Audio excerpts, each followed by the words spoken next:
Hello dear student, my name is Jagdish Adhikari. I am your maths faculty at Vidya Mandir classes HAL Korwa. Dear student, today we are going to do exercise 12.2 and 12.3. Starting with exercise 12.2, question number D.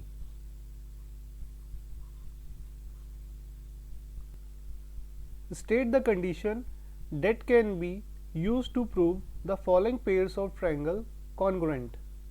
हमको वो condition बतानी है जिसको हम use करके इन दोनों triangle को congruent दिखा सकते हैं।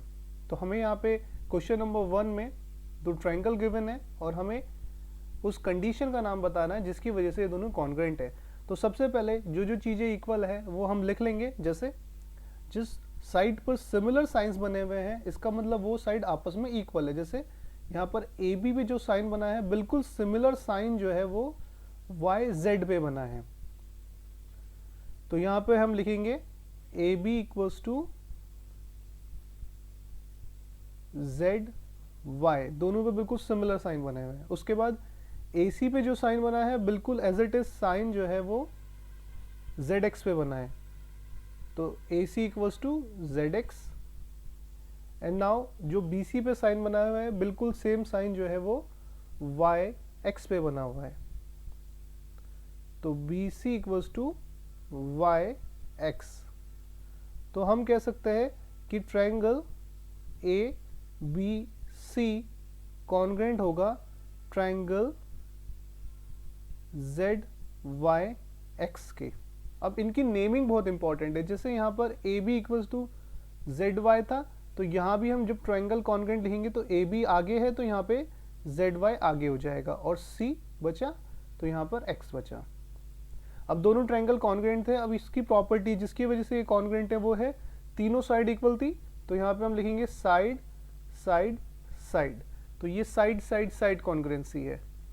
तो इसी टाइप से हम इसके सारे पार्ट करेंगे। अब इसका हम 4th एंड 5th पार्ट करते हैं। नाउ क्वेश्चन नंबर 4, इसमें भी हमें दो ट्रायंगल गिवन है।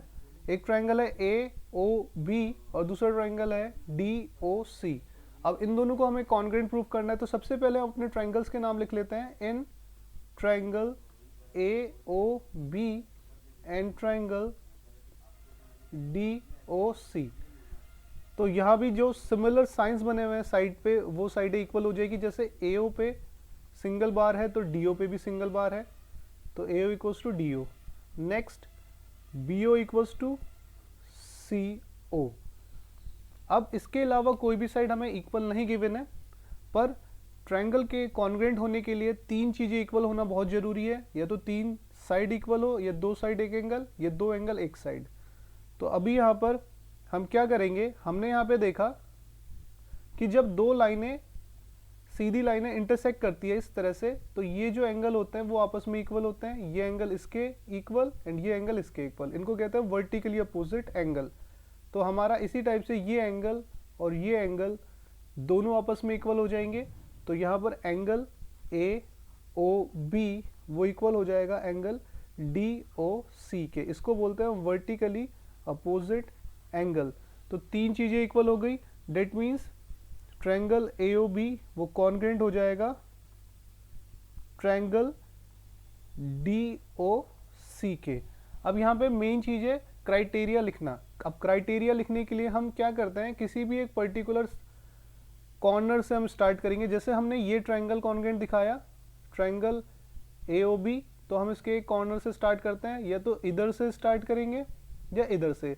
अब जैसे ये सेंटर में एंगल है, हम ऐसा नहीं करेंगे कि एंगल फिर साइड फिर इधर मिसिंग है, क्योंकि हम उस तरफ से चूज करते हैं जिस तरफ से ज़्यादा वैल्यूज़ या ज़्यादा साइड्स हमको पता हो, नोन वैल्यूज़ हो ज़्यादा। जैसे अगर मैं यहाँ से स्टार्ट करूँगा तो साइड एंगल साइड, या अगर मैं इधर से स्टार्ट करूँगा साइड एंगल साइड। पर अगर मैं सेंटर से स्टार्ट करूँगा तो यहाँ पे हमने बोला साइड एंगल, हमने बोला एंगल, फिर ये साइड बोला, फिर यहाँ पे ये एंगल मिसिंग है, इसके बारे में कोई डिटेल नहीं है। ये फिर ये साइड मिसिंग है, फिर ये साइड मिसिंग है, ये एंगल मिसिंग है, फिर आ रही है ये साइड। तो इधर से बहुत ज़्यादा अननोन वैल्यूज़ है, तो हम सेंटर से इधर से स्टार्ट नहीं करेंगे, हम इधर से स्टार्ट करते हैं क्योंकि ये हमें नोन है, फिर ये एंगल हमें नोन है, फिर ये हमें साइड हमें नोन है। तो जिस तरफ से ज़्यादा वैल्यूज हमें नोन हो, हमें उधर से स्टार्ट करना है। तो यहाँ पर हमारा हो जाएगा साइड एंगल साइड। उसके बाद next question number 5। Question number 5 में हमें ट्रायंगल गिवन है ए, और यहाँ पे कोई नेमिंग नहीं है तो हम अपनी तरफ से ले लेते हैं ओ और बी, ऐसी सी ओ डी। पर इन दोनों को कॉन्ग्रुएंट दिखाना थोड़ा सा हार्ड होगा, तो क्योंकि यहाँ पर जो साइड है वो ये वाली साइड इसके इक्वल है, और होना क्या था कि ये साइड इस वाले ट्रायंगल में किसी एक साइड के इक्वल होनी थी, क्योंकि ये तो आपस में इक्वल है, तो इन दोनों को हम कॉन्ग्रुएंट नहीं दिखा सकते। तो हम क्या करते हैं, यहाँ पे हम ड्रॉ कर लेते हैं। ड्रॉ करने के लिए हमने क्या किया, हमने ए और सी को ज्वाइन कर दिया, ठीक है, और उसी तरह से हमने बी और डी को ज्वाइन कर दिया। तो अब हम क्या करते हैं, ए ओ सी और बी और डी को कॉन्ग्रुएंट दिखा देते हैं। तो इसको दिखाने के लिए हम क्या करेंगे, लिख लेते हैं इन triangle A O C and triangle B O D में, ठीक। तो ए ओ इक्वल्स टू क्या है, बी ओ के, and C O equals to किसके है, डी ओ के। ये दोनों चीज़ें हमें गिवन थी, तो ब्रैकेट में यहाँ लिख लेंगे गिवन। और इसमें भी वही वर्टिकली अपोजिट एंगल बन रहा है, ये वाला एंगल इसके इक्वल हो जाएगा क्योंकि ये दोनों लाइनें एक दूसरे को इंटरसेक्ट कर रही है। तो एंगल ए ओ सी वो इक्वल्स टू हो जाएगा एंगल बी ओ डी के, और ये हो गया वर्टिकली अपोजिट एंगल। तो हम कह सकते हैं triangle A O C congruent triangle B O D के, और इसमें भी प्रॉपर्टी लगेगी साइड एंगल साइड। होपफुली यहाँ तक सबको समझ में आ गया हो। अब चलते हैं हम एक्सरसाइज 12.3 पर। एक्सरसाइज 12.3, तो एक्सरसाइज 12.3 का पहला क्वेश्चन,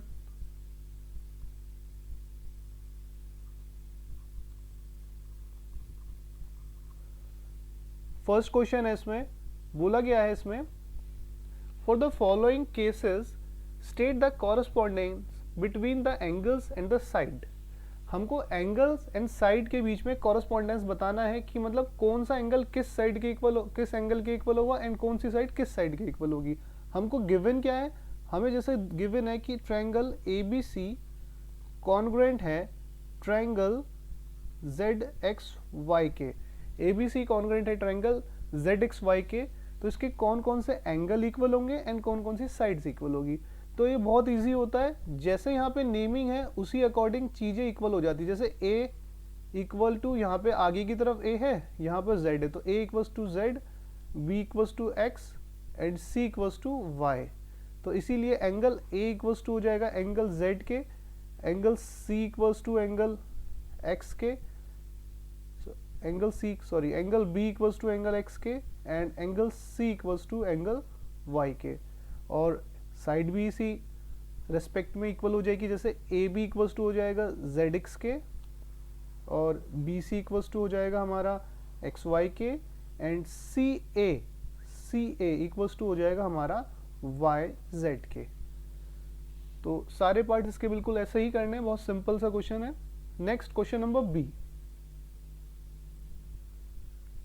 इसमें हमें एक ट्रायंगल गिवन है, ट्रायंगल पी क्यू आर, और इसमें हमें गिवन है कि P Q equals to P R है, Q S equals to R S है या एस आर है, ये हमें गिवन है। तो फर्स्ट पार्ट में इसने बोला है कि प्रूफ कीजिए triangle P Q S and triangle P R S congruent होंगे। तो इसको प्रूफ करने के लिए सबसे पहले हम क्या करते हैं, लिख लेते हैं in triangle P Q S and triangle P R S, triangle P Q S and triangle P R S.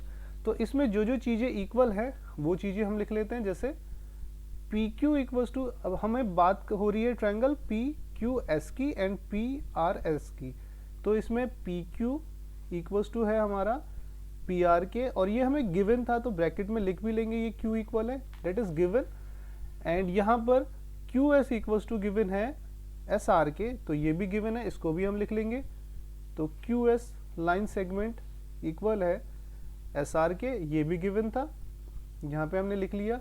And now तीन चीज़ें इक्वल होनी चाहिए, तो तीसरा क्या हो जाएगा, देखो नाम से पता चल रहा है इन दोनों के नेमिंग में, यहाँ पे हम देखते हैं PQS और यहाँ भी PRS, तो P और S दोनों में है, तो इसका मतलब ये जो PS है ये कॉमन साइड है और हमें दिख भी रही है, ये दोनों ट्रायंगल में आ रही है, इस वाले ट्रायंगल में भी और इधर वाले ट्रायंगल में भी।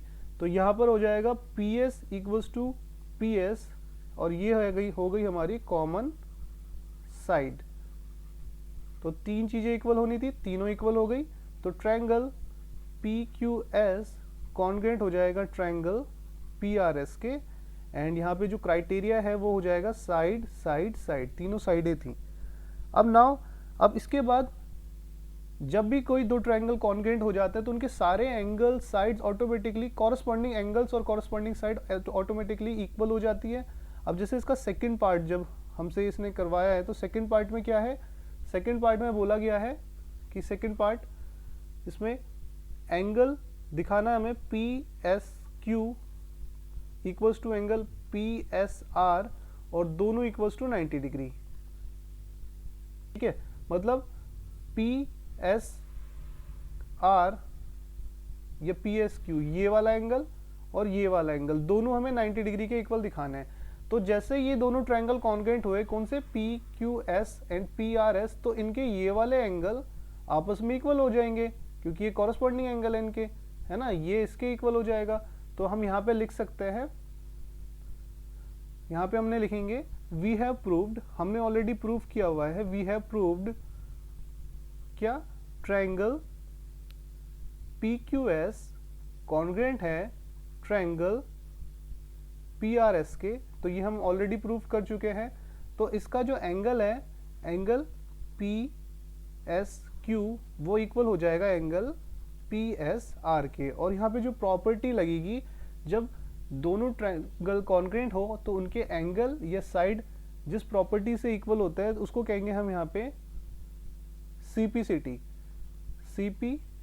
मतलब ये क्यों इक्वल है, क्योंकि ये कॉरस्पॉन्डिंग पार्ट है, ये corresponding part of congruent triangle के कॉरस्पॉन्डिंग पार्ट है, इस वजह से कि इक्वल है।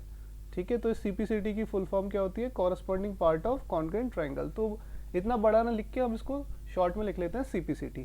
अब ये दोनों इक्वल हो गए, अब हम देखते हैं अपने ट्रायंगल में। तो हमने अपने ट्रायंगल में देखा ये जो एंगल है, ये वाला एंगल और ये वाला एंगल, ये पूरा एंगल मिलके एक लीनियर पेयर बना रहा है, एक लाइन बना रहा है।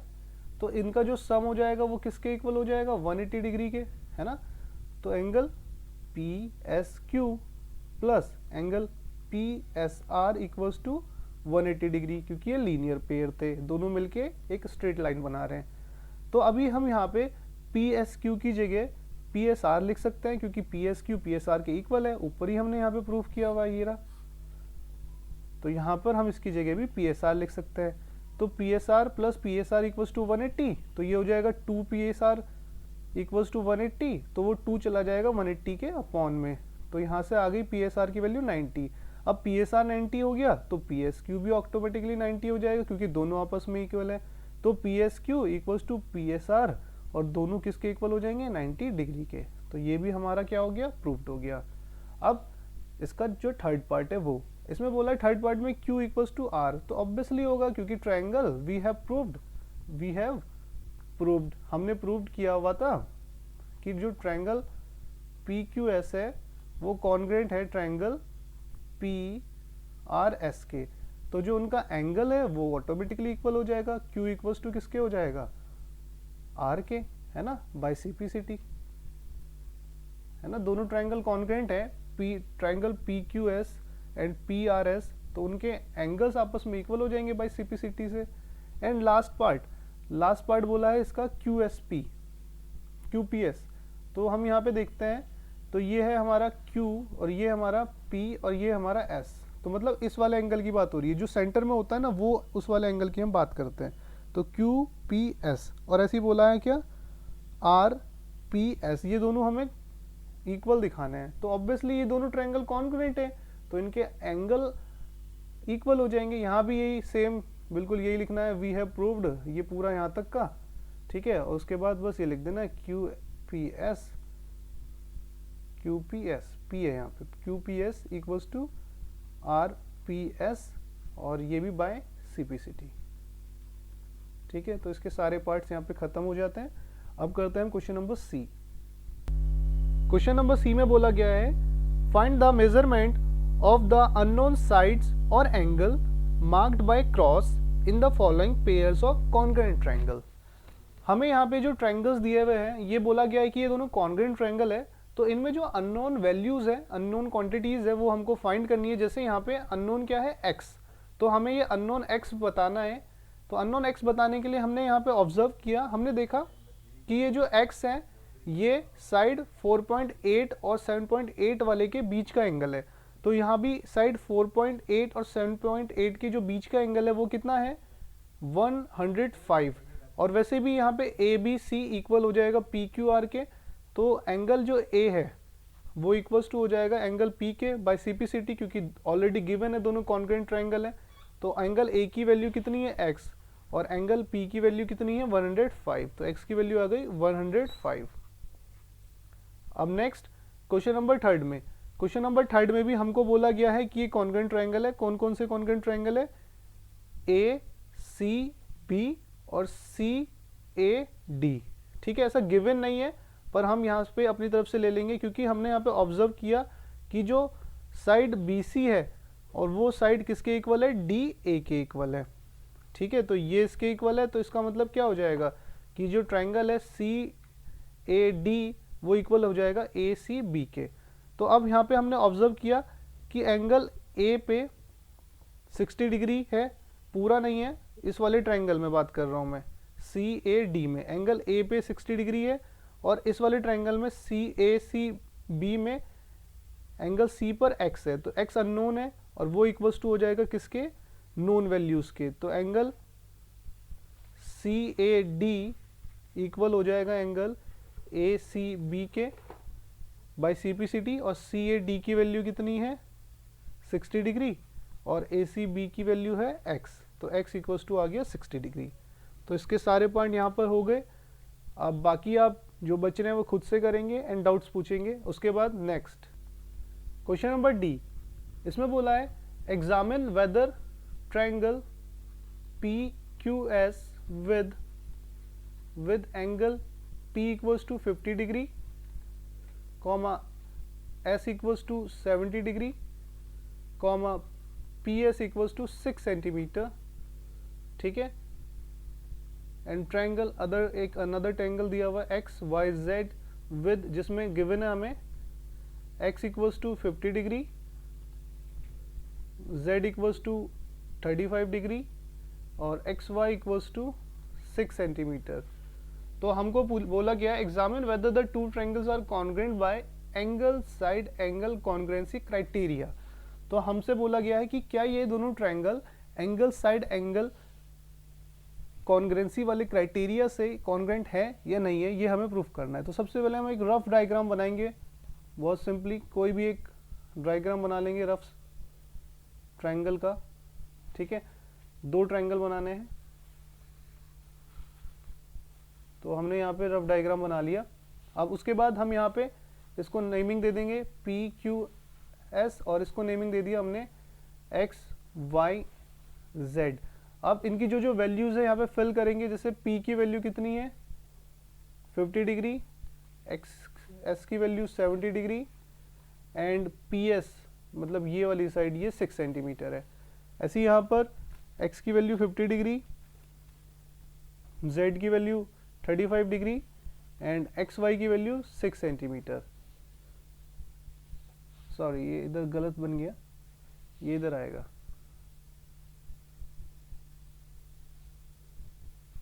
6 सेंटीमीटर। अब इसने बोला था क्या ये एंगल साइड एंगल क्राइटेरिया से कॉन्ग्रुएंट है या नहीं है। तो एंगल साइड एंगल क्राइटेरिया यहाँ पे हम चेक कर लेते हैं। तो अगर हमने इस ट्रायंगल में देखा तो ये वाली एंगल इसके इक्वल है, ठीक है, और ये वाला एंगल भी इसके इक्वल है, ये भी ठीक है, बट ये वाली जो साइड है वो इस साइड के इक्वल है, और ये साइड जो है दोनों एंगलों से बाहर की तरफ है, और यहाँ पर ये इन दोनों एंगलों के सेंटर में, मतलब ये जो दोनों एंगल है यहाँ पर ये एडजेसेंट एंगल है, और यहाँ पर ये जो साइड है ये यहाँ पर बनी हुई है, इन दोनों एंगलों के अपोजिट की तरफ।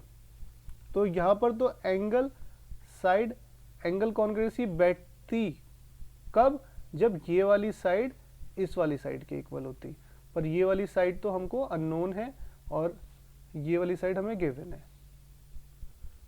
तो हम कह सकते हैं कि यहाँ पर एंगल साइड एंगल कॉन्ग्रुएंसी नहीं बैठती है, क्योंकि अगर एंगल साइड एंगल बैठती तो ये वाली साइड और इस वाली साइड का इक्वल होना बहुत जरूरी था।